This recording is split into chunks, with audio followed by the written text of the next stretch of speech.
और इसलिए मैं कहता हूं, देश को आगे बढ़ना है तो अपनी विरासत पर गर्व करना होगा। साथियों, अपनी विरासत पर गर्व के साथ साथ एक और बात भी महत्वपूर्ण है, और वो है गुलामी की मानसिकता से पूरी तरह मुक्ति। आज से 190 साल पहले 190 साल पहले साल 1835 में 1835 में मैकाले नाम के एक अंग्रेज ने भारत को अपनी जड़ों से उखाड़ने के बीज बोए थे। मैकाले ने भारत में मानसिक गुलामी की नींव रखी थी।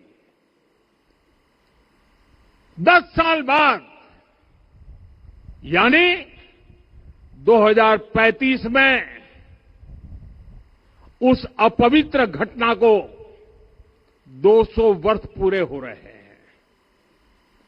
कुछ दिन पहले मैंने एक कार्यक्रम में आग्रह किया था कि हमें आने वाले 10 वर्षों तक उस 10 वर्षों का लक्ष्य लेकर चलना है कि भारत को गुलामी की मानसिकता से मुक्त करके रहेंगे।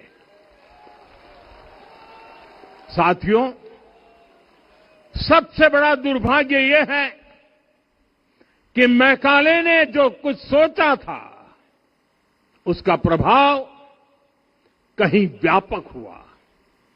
हमें आजादी मिली, लेकिन हीन भावना से मुक्ति नहीं मिली। हमारे यहां एक विकार आ गया कि विदेश की हर चीज, हर व्यवस्था अच्छी है और जो हमारी अपनी चीजें हैं उनमें खोट ही खोट है। साथियों, गुलामी की यही मानसिकता है जिसने लगातार यह स्थापित किया। हमने विदेशों से लोकतंत्र लिया। कहा गया कि हमारा संविधान भी विदेश से प्रेरित है, जबकि सच ये है कि भारत लोकतंत्र की जननी है, मदर ऑफ डेमोक्रेसी है। लोकतंत्र हमारे डीएनए में है।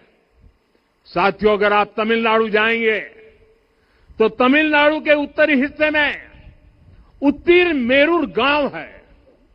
वहां हजारों वर्ष पहले का एक शिलालेख है।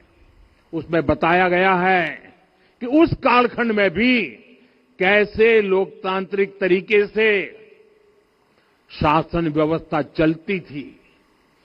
हमारे यहां भगवान बसवन्ना, उनके अनुभव मंटपा की जानकारी भी सीमित रखी गई। अनुभव मंटपा यानी जहां सामाजिक, धार्मिक और आर्थिक विषयों पर सार्वजनिक बहस होती थी, जहां सामूहिक सहमति से निर्णय लिए जाते थे। लेकिन गुलामी की मानसिकता के कारण इस भारत की कितनी ही पीढ़ियों को इस जानकारी से भी वंचित रखा गया। साथियों, हमारी व्यवस्था के हर कोने में गुलामी की इस मानसिकता ने डेरा डाला हुआ था। अब याद करिए,